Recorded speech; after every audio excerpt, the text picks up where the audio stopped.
Oi, mamães, papais, tias, tios, avós, padrinhos, madrinhas, professores, professoras. Esse assunto é muito importante para qualquer pessoa que convive com criança, profissionais de saúde, psicólogos. Então, nós vamos falar hoje, começar a falar sobre os temperamentos. E primeiro eu quero explicar um pouquinho para vocês o início disso, né? Então, o que é temperamento? Temperamento é um conjunto de características da nossa personalidade e que se manifesta desde os primeiros anos de vida. Então, quando você escuta, a gente sempre já escuta falar assim: nossa, é um bebê bonzinho, tranquilo, não chora quase nunca. Ou é um bebê bravo que chora o tempo todo, que reclama. Ou aquelas crianças assim: nossa, ele é tão bonzinho, mal abre a boca, super quietinha. E o outro já é agitado demais, bravo demais, exigente demais. Então, essas características são características do nosso temperamento.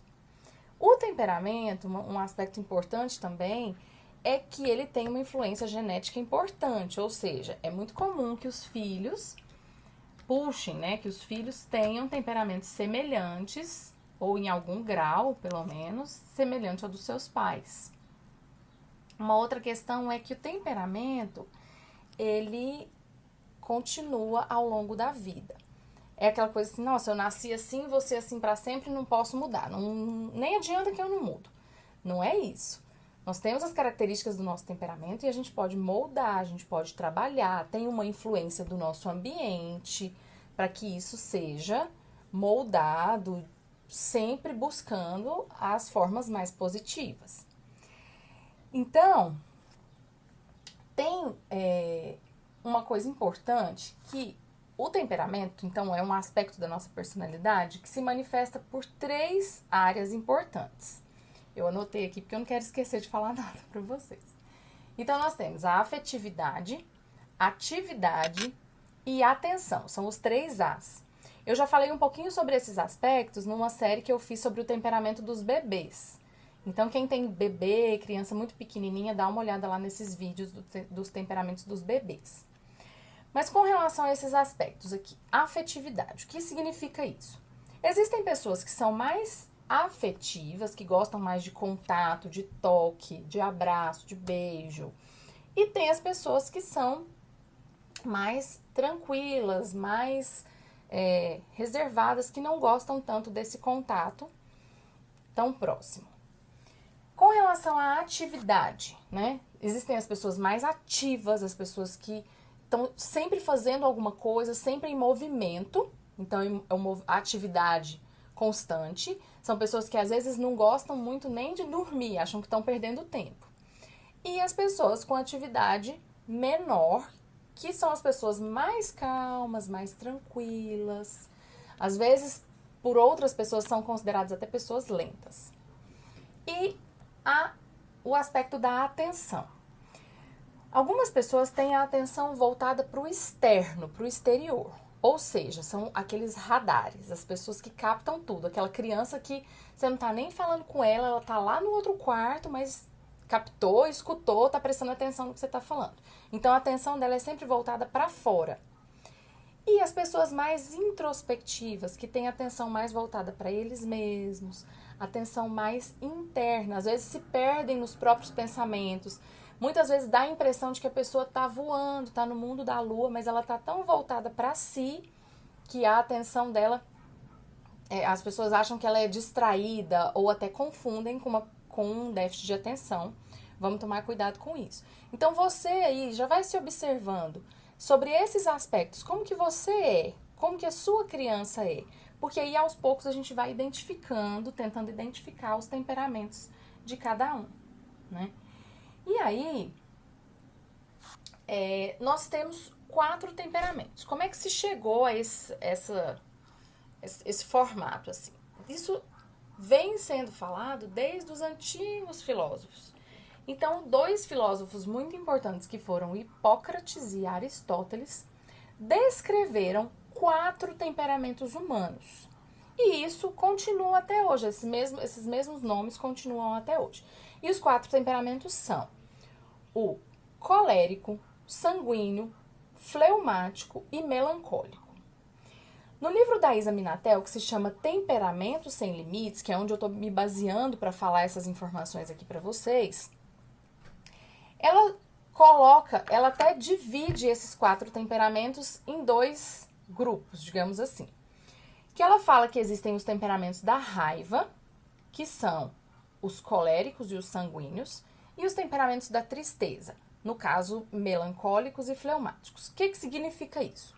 É mais ou menos assim. Quando alguma coisa não vai bem, quando tem algum problema, quando alguma coisa sai do planejado ou do esperado por aquela pessoa, o primeiro sentimento que vem ou é um sentimento de raiva ou é um sentimento de tristeza. Então, os coléricos e os sanguíneos, eles, quando algo não vai bem, eles têm uma tendência a expor, a extrapolar a raiva. Então, o primeiro sentimento é a raiva, então é aquela energia de colocar para fora.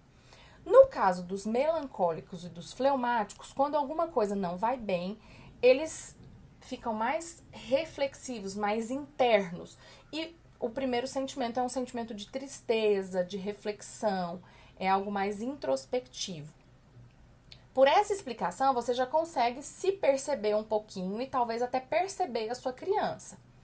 E aí eu vou falando ao longo da semana para vocês separadamente sobre cada temperamento, os aspectos de cada um dos temperamentos.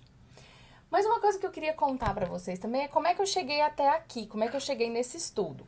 Quem me acompanha já há algum tempo sabe que eu falo muito sobre disciplina positiva, que eu comecei a estudar disciplina positiva para melhorar a relação com os meus filhos, né? E realmente me ajudou muito, melhorou muito. E melhorou principalmente com o meu filho mais velho, que tem 5 anos, já vai fazer 6 anos. E com o pequenininho, que agora tá com 3 anos e meio, parece que o negócio não ia, não funcionava muito bem. E eu pensava, gente, mas eu tô mantendo a calma, eu tô conseguindo ficar tranquila e ainda assim ele muito bravo, muito bravinho. Pra vocês terem uma noção, ele briga sozinho. Tem hora que eu vou ver achando que os dois estão brigando, não. Ele tá brigando com o próprio brinquedo, provavelmente porque o brinquedo não obedeceu, ou porque o brinquedo caiu, qualquer coisa assim. Ele é bravinho. E eu ficava pensando, mas ele é bravinho, o que eu faço? Como é que eu ajo e tal e tal?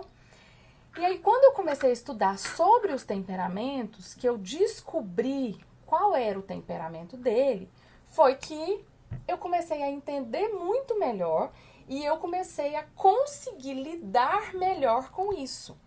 Porque eu conheci muito mais as características dele e percebi que isso não é um problema. Porque antes eu enxergava como um problema. E agora eu percebo que é uma característica dele e que a gente consegue moldar, a gente consegue lidar com isso de uma forma positiva e saudável. Foi assim que eu cheguei até aqui e eu espero ajudar vocês a entender melhor a sua criança, seus filhos, sobrinhos, seus alunos, para que você consiga ter mais tranquilidade em lidar com ele. Porque muitas vezes eu pensava, gente, esse menino veio estragado de fábrica, o que aconteceu, né? Não existe, não tem lógica uma criança tão bravinha e eu não tô conseguindo lidar com isso. Então vamos estudar junto, convida todo mundo, mesmo que você ache que essa pessoa não tem dificuldade na criação dos filhos, conhecer o próprio temperamento e o temperamento do outro é muito, muito importante para a gente lidar com todo mundo, não só com as crianças, mas até com os adultos de uma forma muito mais positiva. Então me acompanhem nessa série e me contem o que vocês estão achando. Obrigada pelo acompanhamento de vocês, pelas mensagens, pelo contato de vocês, eu adoro isso. E isso me mostra que eu tô fazendo alguma coisa que tá respingando aí. Se tiver respingando e nascendo umas plantinhas, as sementinhas estiverem fazendo um movimento, é o que eu quero, tá? Eu quero levar informação para vocês e que vocês mostrem essa informação para mais pessoas, para que a gente tenha mais tranquilidade, mais leveza na maternidade e mais amor, mais cuidado, mais respeito pelas nossas crianças. Um beijo e até os próximos vídeos.